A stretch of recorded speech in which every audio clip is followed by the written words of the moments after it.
Sa mundo ng basketball, opisyal nang inanunsyo ang paglipat ng dating San Beda guard na si Janty Millier sa De La Salle University. Yan ay matapos nitong tulungan ang Red Lions na makabalik sa tuktok ng NCAA at makuha ang kampyonato noong Season 101. Magbabalita si Matchpoint Millie Borja.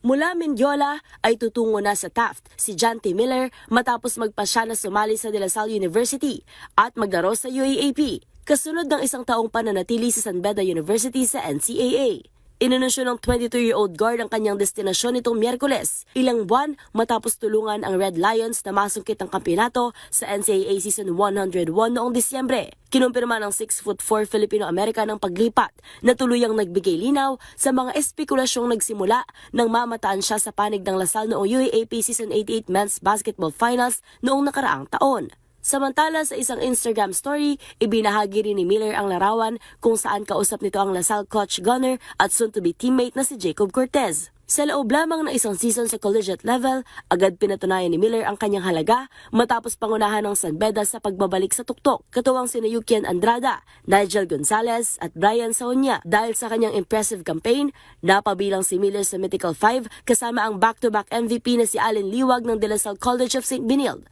gayon din si Titing Manalili at Kevin Santos ng Colegio de San Juan de Letran at Joniel de la Rama ng San Sebastian College, Recoletos. Sa Lasal, sasama si Millier sa Green Archers na sariwa sa kanilang UAAP Season 88 Championship run matapos pabagsakin ng University of the Philippines at inaasahang magiging mahalagang pyesa sa hangarin ng koponan na muling maghari sa liga.